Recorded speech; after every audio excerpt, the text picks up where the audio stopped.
Live. Welcome, everyone. Great. We are being watched by people all over the world. Lisa just got a text or a message today from someone that we've known for many years. KJ was just writing in today saying, I'm watching you guys. Yeah. He said he's having a lot of fun listening. He's listening. Listening Speaker. on Spreaker. Okay. Well, the topic we have today is rising in the light.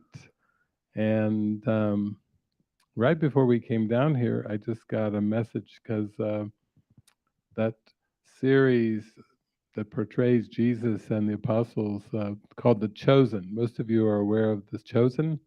It's this series that started off with crowdfunding, and then they did season one, they did season two, then they decided to do the first episodes from season three in movie theaters, and it's people are showing up more for the Chosen series than for Hollywood movies.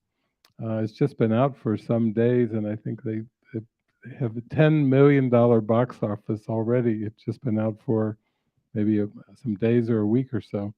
And the man who plays Jesus was just on a major networks, and they were asking him, why are people flocking to watch Jesus and the apostles? And it seems to be that he was just saying it's just in times of darkness, then when there is something that brings light, that touches the pulse of anyone who watches, it doesn't matter who they are or where they are, but when they see something that reminds them of the light, reminds them of love, they're drawn to it. And so we were just marveling today at how we are rising to the light, and how maybe Francis, you can share a little bit about how when you checked into today, you basically were shown a very simple choice, that Yes. it's all comes down to one choice.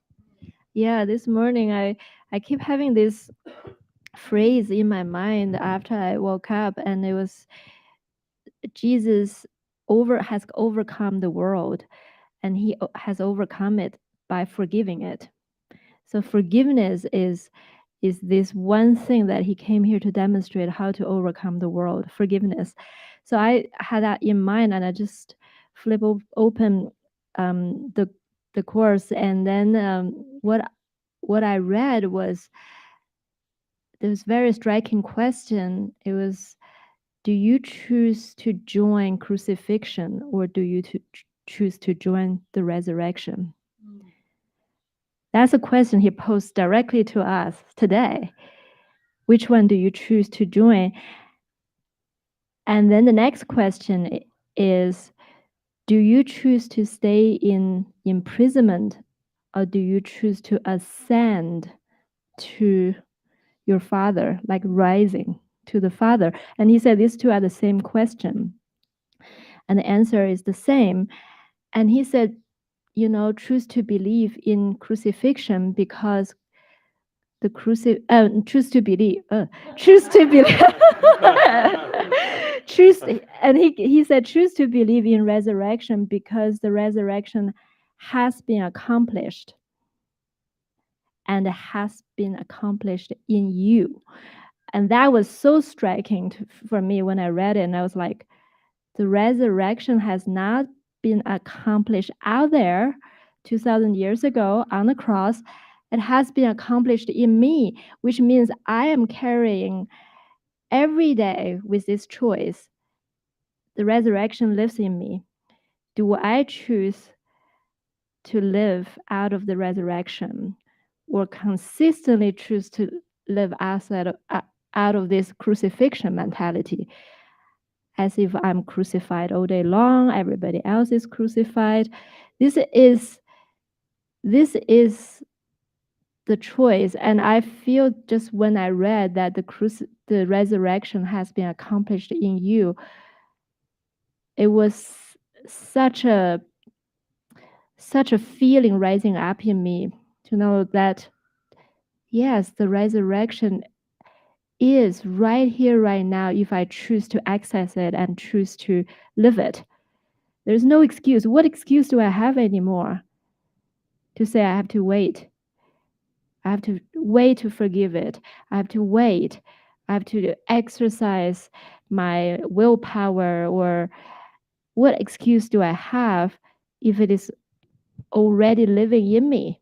This resurrection choice, this perspective, the forgiven perspective is already here. And that's the only thing that's really have power. That's what I was thinking. This is the only thing that has power. That is the power that overcomes the world. The forgiveness. So meek and so still. That's what Jesus came to demonstrate in every single thing, including in the cross, to demonstrate this is how I overcome. This is how I rise above this world of conflicts. This is how I rise above the world of attack. I do not believe it. I do not share it. I do not even respond to it. I rise directly above to the Father by forgiving it. So, Yeah, that's it, rising to the light. Because it's like when we think of, okay, resurrection and ascension, ascending are the same. And to the world, it seems to be such a thick fog of forgetfulness that as people are growing up and in families, going to school, going to university, going to jobs, running for politics, doing all these things in the world, it doesn't even seem like there's in the mainstream discussion, everyday conversations about ascension or resurrection. It's like, oh, resurrection, wasn't that something that Jesus did 2,000 years ago? It's like it's not in the dialogue. It's not in the mindset. And yet, yeah, that's the feeling. Is I remember I've had these experiences sometimes where I'm walking or driving or something where it comes over me like a big huge wave that we don't really have a past. We have operated as if our past memories, our past experiences are valid. And what Jesus is teaching us is no, you would do much better if you just for a moment gave away all thought of the past. You never did have a past. Sometimes, like people even remember dreams and they can recount what happened to them in the dream. And then, if you ask them about the first scene in the dream, how did you get there to the first scene in the dream? I don't know. I don't know. It just started there. There was nothing that preceded it. And what Jesus is saying is there really, in this moment, there is nothing real that preceded this moment. That everything that you've based your decisions on is a past that actually never happened. It's not like we have to forgive what happened. He's teaching us the joy, the glee of ascension and the resurrection is you were mistaken about everything that you remembered. You remembered it wrong. You remembered it incorrectly. You didn't really have that as a given. And he's teaching us this moment is a given. This moment, I am with you now. I am giving you, this is a fresh, clean, new start. You don't have to try to bring a resume along. You don't have to bring, you don't need to do a background check on you because the Christ doesn't require a background check. Still the light, still innocent, still perfect love, still you have done no wrong. You are completely innocent. And to me, that's what it is in a simple way. We were just given the title Rising into Light, but that's how we rise into light. Like even coming over, every time I come over to La Casa, Benny's there and his tail's wagging in his little eyes, and he's giving such a greeting of love, of welcome. Sometimes he will even whine a little because he can't contain his happiness. Like, it's almost like imagine if you lived your life where you were so happy that you had to whine to try to rein it in. It goes he just and and and imagine that you could do that, that you honestly could live that way, where you actually were greeting everybody in the same happiness, everyone with the same joy, everyone with this feeling of it's so good to see you again, which is what I feel from Benny when I come. He's just always there. It's been going on for years. I come through the gate, you know, he can't he can't hold it in. Like, I've been waiting for this moment. So that to me is what we're asked to do. That Jesus is saying the resurrection has been accomplished. I'm not trying to teach you something new. I'm trying to have you experience something that has already happened. It's already corrected. It's already over. But if you put spiritual awakening even on the timeline, it seems very difficult.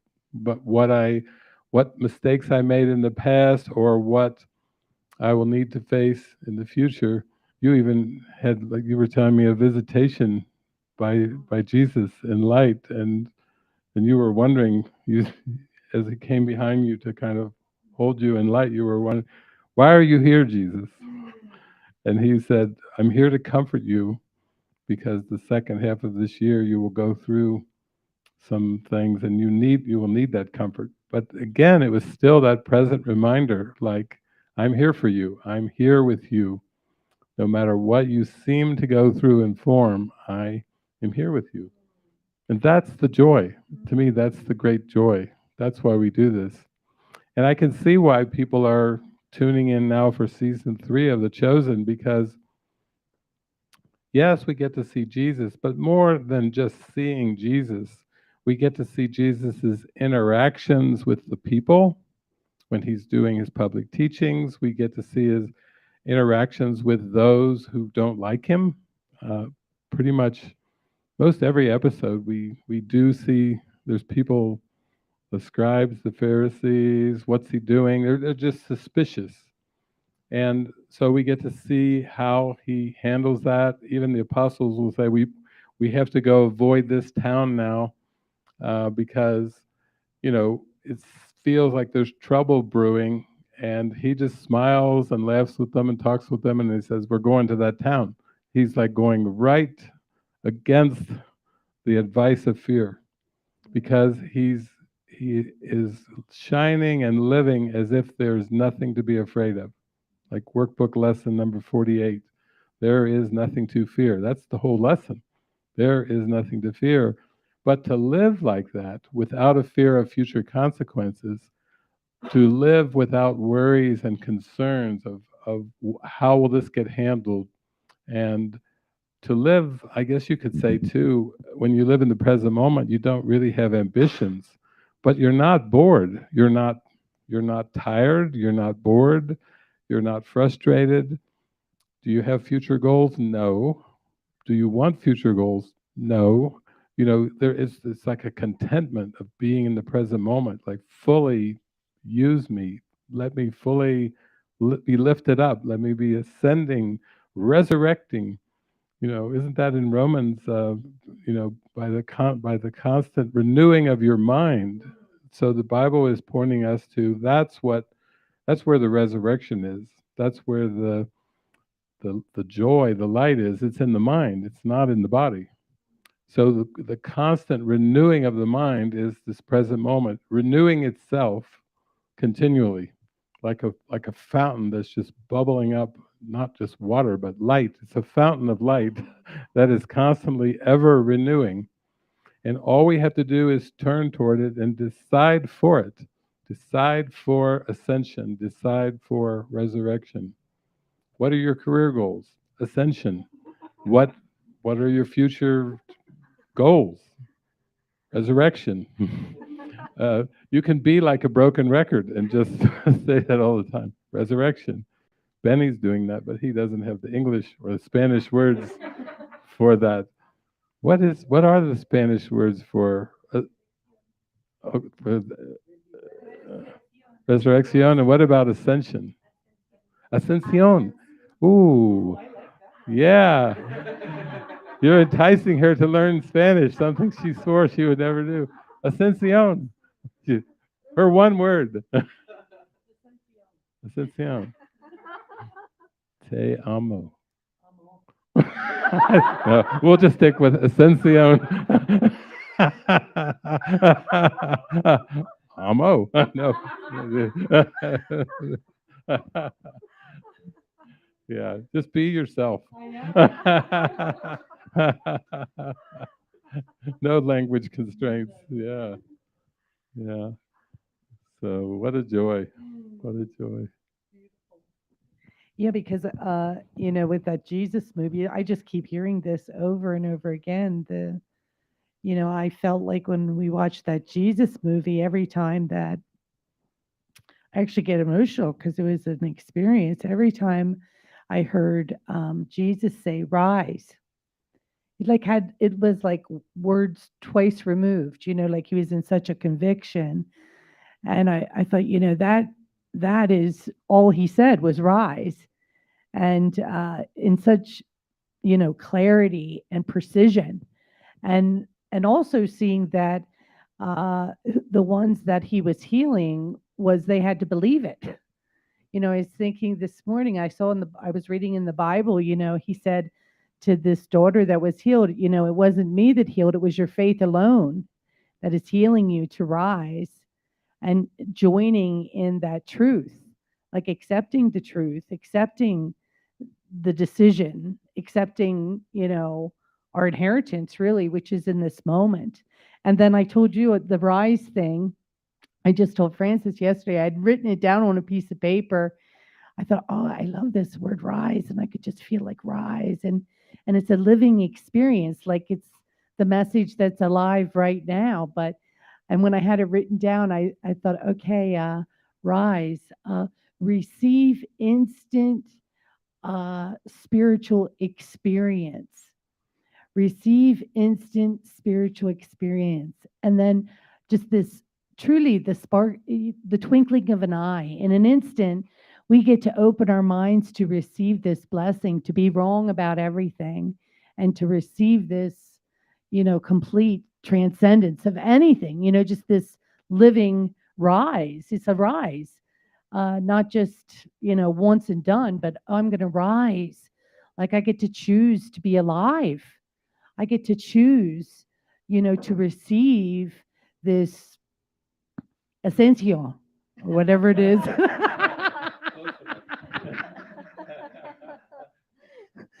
Like the resurrection is for all of us.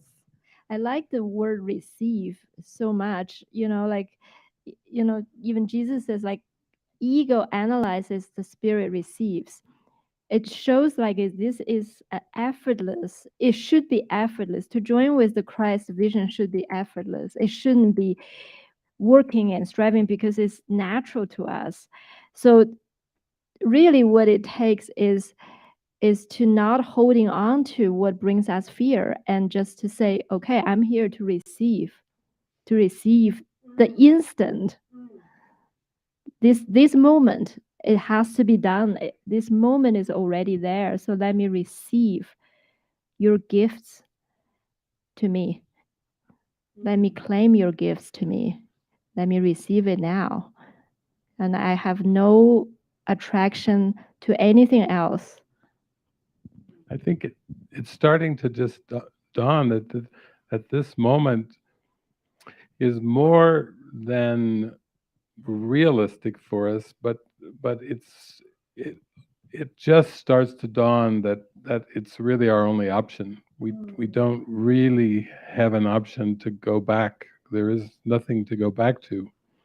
And I remember years ago, there was all these Jesus movies. We just saw one which grabbed my attention because when he comes back after the resurrection, the body of Jesus is so lit up. It's white, it's light. I like that feel. But I remember years ago going to see the movie that Mel Gibson did called The Passion of the Christ, which it was kind of a bloody mess. It was, but I saw it with my mother. I went into the movie theater and she was sitting right next to me, and she was raised in Christianity her whole life, and w- as the movie moved along and they started beating Jesus, like whipping Jesus, and the stripes of the whip started going across his body, and the blood was literally started to splatter. When you're looking at the big screen and you're seeing a scene like this, and every time the person would go back and the whip would just go right into Jesus's back. My mother, who was sitting next to me when the movie came out, she would gasp. She would go, and then, she was literally gasping as she was watching uh, this beating and the blood just splintering. It was splattering like watered down ketchup all over the place, but she was reacting to it. And then somebody asked me after I watched the movie, they came out, they said, "What, David, what did you think of Mel Gibson's movie, The Passion of the Christ?" And I said, the very last scene, I just felt this. The very last scene in the movie, I felt this rush of joy. That was the only rush of joy I had with the movie. And the last scene was him in the grave, and he was rising. The body was rising up. It was in light. You could see that was the final scene of the movie. After everything else, it was just this kind of scene of like rising up in the grave. And that whoosh, I felt whoosh of joy. And I think we can actually honestly start to do that with everything that we have perceived as our life in this world. We've tried to make sense of it, we've tried to figure it out, we've tried to analyze it, we've tried to judge it, we've tried to form opinions about it.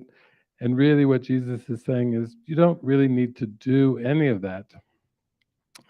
Be here with me now and let me show you the resurrection that has already been accomplished. Like that's your one responsibility is atonement, or to accept the resurrection for oneself, to join the Christ in this resurrection, and how practical that is. And oftentimes people say, well, man cannot live by bread alone, and all the sayings and cliches of the world. And what we're saying is, in this moment, it still is the only moment that you can receive guidance. And more than that, the guidance is for you to accept the resurrection in this moment. It's not for the future. You may think you're receiving guidance that will be helpful for your future, but it's not actually intended for the future. It's just intended for present release and present joy. So there's a section in the workbook, or it's the section in the text called Setting the Goal, where Jesus says, every time you look back on the past, it's always the ego. The Holy Spirit never turns and looks on the past, because the Holy Spirit is the presence of love in this moment, the remembrance of our true self, the reminder. And we don't need to look back on the past and think, what did I do wrong, or what could I have done better, or maybe the things could have been different.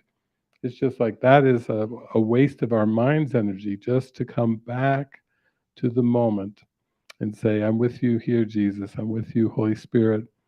And then if there's anything that you are to say or do, it will just be given. It will trickle off your lips. The smile will come from your face so automatically. Your cheeks will be shiny just from that. And and in that, there's a release, because you don't have to compromise with the world, and you don't have to compromise with the past. Just was it yesterday, I think, or maybe yesterday or the day before, was Laverne was mentioning a new movie that she had seen, and the movie was a movie based on the gospel singer Mahalia Jackson, and she was an American gospel singer, and it shows her from childhood all the way through her life. And she had this magnificent voice, this booming, otherworldly voice. And it showed how the world kept wanting her to sing jazz, to be in the theater, to broaden her horizons, to be a crossover singer, and she just couldn't do it. She was so much into the presence of God that she knew that the only purpose of that magnificent voice was to sing to God and to sing for God. She was not tempted by commercial things. She actually, when they wanted her to sing at Carnegie Hall in New York City, she's like, no, no, why would I need to sing in Carnegie Hall? But eventually they did persuade her to go there, but she sang for the Lord in Carnegie Hall. She just didn't ever compromise with the world. She didn't go for commercial compromises. She didn't go to try to be famous. She didn't go to try to accomplish something. She was for equality, so she was good friends with Martin Luther King, and she did a lot of events for charity and to raise money for equality and the things that she cared about and for God, but she just didn't channel her energy into a place where she would feel like she was compromising, doing something because the world was telling her, you should do this. She had all these shoulds coming at her for her whole life, and she absolutely did not budge. She did not compromise. She just sang for God her entire life. And even when she experienced the things that human beings go through, like a separation or a divorce or uh, a death, an assassination of her dear friend Martin Luther King, she just had to keep coming back to, okay, God, it's all for you. I'm doing this all for you. And and I think that is how we accept the resurrection. That's how we are ascending, is when we don't compromise with the world. If something doesn't feel right, we voice that. We say, I don't think so. And then they came to her and they say, do you know how much money you could make if you would just sing the blues? There's a lot of blues singers and there's a lot of money in it. And she said, anyone can sing the blues, but I don't want to sing the blues because there's something that I'm here for, and I'm here for the Lord. She even quoted that Psalm 100. I'm here to make a joyful noise for the Lord. She says this woman just, and that was her stance. She was like, this is why I'm here, and I'm not compromising. This is why I'm here, and I'm sticking to it. And anyone who tried to dissuade her, she would listen to them, and you could see it in her eyes, and then she'd go, no. So it's possible to do that. It's possible to live a life of uncompromising devotion to God, as if your very heart and joy depended on it, with no sense of having to balance the equation or do this first or a little bit of this, a little bit of that. When you go for it, then the magnitude and the joy is so strong. So, yeah, we might have that movie coming, rolling up pretty soon, so you all can get a taste of that too. With the themes this week, there's a couple movies that are very strong that are coming to mind. So we'll wait to see how it all plays out. Mhm. Yeah, but I also feel just, when we're sharing the good news, like that was Jesus's message, good news really is the experience of feeling that connection with God.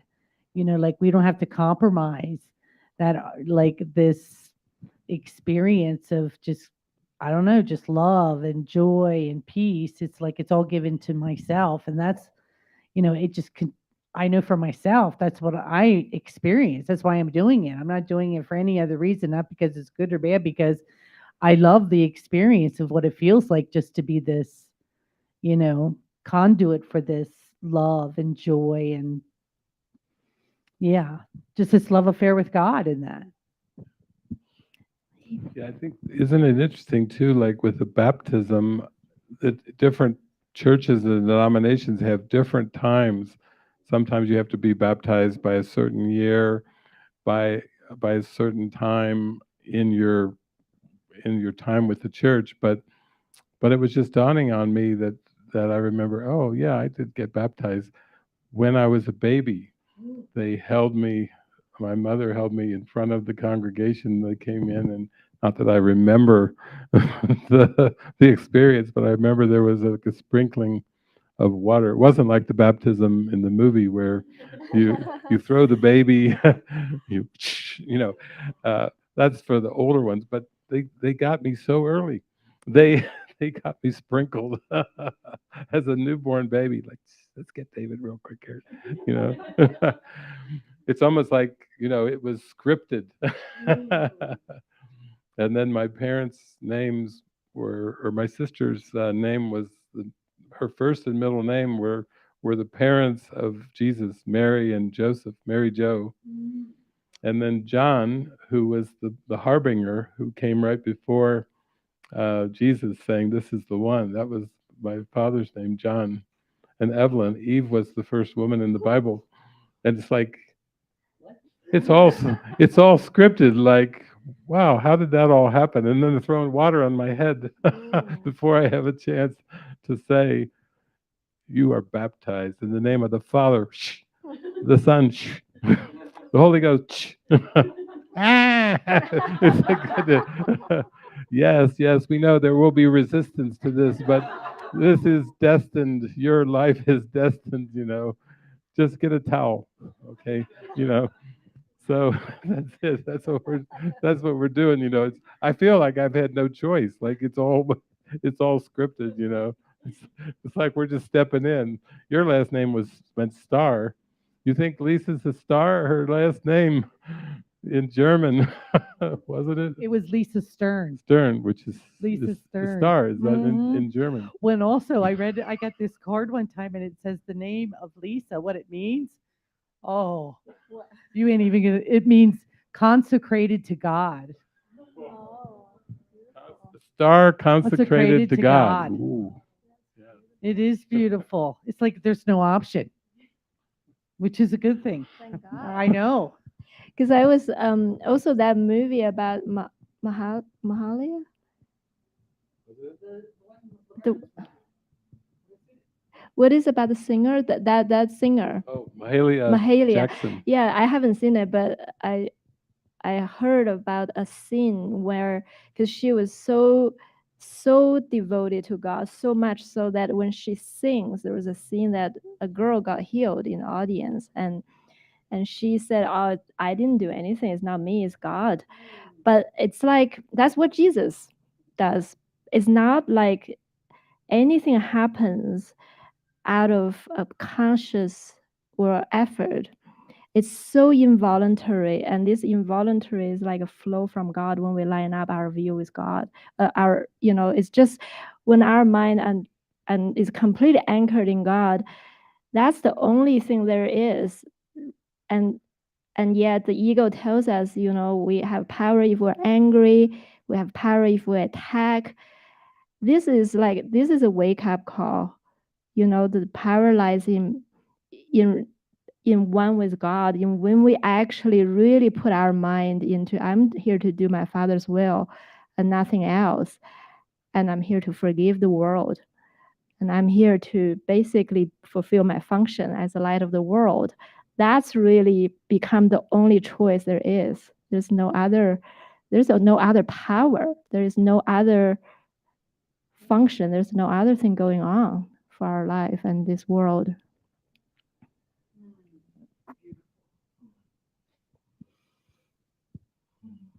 Well, I know for me, nothing else works. Right. Right. It's like I try to do something else and everything else fails. Or it's a lot of work. It's a struggle. It's like uphill battle. It's like, okay. And then I go and I surrender to God and okay, now I'm back in the lily fields again. Oh, thank you, Jesus. Like his will for my life is perfect happiness. And I don't know what that is. That he's choosing it for me all the time. And that's really this living in that divine trust. It isn't even trust anymore. I feel like it's a knowing that you know that you don't know. And so it's a continual opening to this present moment and opening into this, given life. The life is given. and you just open to it and see the perfection of it and taking no thought for tomorrow in a real way. You don't think like that anymore. You're just so riveted in the experience of feeling God's love, like we're one. Like that's what Jesus, how he healed. He like him saying, it is not me that does these things, but my Father in heaven. It's like knowing that you aren't even interfering at all, that you really are just taking the back seat and letting him, you know, do it through you. The constant prayer, show me, teach me, help me. I don't know. That experience, I love that experience. In everything that I do, I really don't know. But I know that the one that does know is with me to show me that he's not going to give me anything that I can't handle or can't. And like even like opening up, even what we're doing with our online programs, it's so exciting because it's like we're entering all new paradigms, places where I've never gone before. And for me, that is beautiful because it's like I have to pray. Okay, Jesus, show me how this is going to happen. I have no idea. And just knowing that he is going before me, really leading the way. And like it is living in the wonder of God and the beauty and yeah, just heavenly. Yeah. And it is beautiful to realize that the ego is the one that invented all the situations of the world, and what Jesus is saying is there's let no thought of any situation in the past tempt you, and let no thought of any situation in the future tempt you, because I am here with you now, and that is not circumstance dependent. And it was just a bad habit for us to look at situations. We were caught up in situational thinking, and we believed that we needed to think about the situations in order to solve the situations. And Jesus is saying, well, the good news is it's already been solved. You're thinking about nothing. Your mind is preoccupied with nothing when you keep thinking about situations. Pray now. Pray now. If you just stay in the prayer, then everything comes to you effortlessly, because it's only in trying to break it down into situations and think about them. Oh, what do I like about this situation? What is acceptable and what's unacceptable? And in the future, what kind of situations do I want to find myself as a body in? And Jesus is like, how about none? Uh, why don't you try, pray with me now? I am not a body. I am free. I'm still as God created me. I am spirit. I am one with God. I choose the resurrection. I choose eternal life. I choose this moment. And when you're surrendered into that, that's suddenly when you have a glimpse that you have no problems, because it's only been trying to solve the situations, thinking about past situations, projecting future situations, and trying to solve somehow. Like a Rubik's Cube. Oh, I'll keep at it here. I'll keep spinning, spinning. It's not necessary. You know, we all grew up with the idea that we were supposed to have goals, and at some point it just starts to dawn that you actually can do quite well in this moment with Jesus without goals. It's very restful. It's just peaceful, and there's so much contentment when you don't have to think that you're obligated to be generating more future goals. And to me, that's what's made the whole ride. It felt like a twig in the river, because it felt like everything was just given, planned. I don't wake up thinking, how's my day going to go? Because I don't know who will call me, who will write to me, where I'll be called to go and meet with somebody, or go have a lunch with somebody, or do something. It's, I don't need to have the day so pre-planned, and I feel like that's the goal. That's really why we've all come into this connection, this following Jesus is not to make something in the world, but to let go of everything we thought was so important about the world and feel good about letting it go, not feel guilty, not feel like we're letting somebody down, or not feel we're letting the world down, even. We were talking on the way over, you were saying that Jesus was saying, yeah, it's already done, the resurrection, but it's done through forgiveness. And to see that forgiveness is the key to happiness, and I need no other key. If I've Jesus has handed me the key, and he says this is the key to happiness, it's forgiveness. I'll just use it. don't don't stick it in your pocket. don't don't put it away. Keep it in your hand and use it all day long. Use this beautiful key. Use it. And when we do, we're just amazed. We're marveled by, oh my gosh, that's right. I have the key to happiness right in my hand, and all I have to do is use it. Turn the key. If there's a lock, if you perceive something is locked, your mind is locked, your world is locked, your life is locked. Oh yeah, that's right. I have the key in my hand.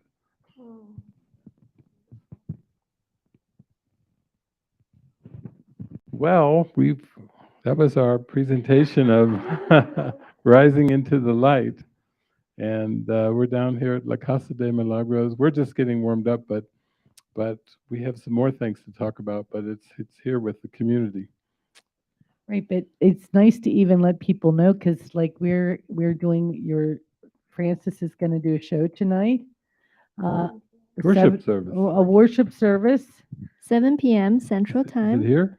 It's right here. Right here. Yeah. And then we also have our Sunday worship service, which is at Sunday at 5 p.m. Central Time. Central Time.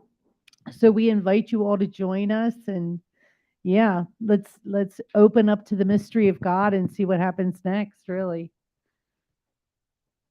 Our cup runneth over. Okay, well, thank you to our streaming audience.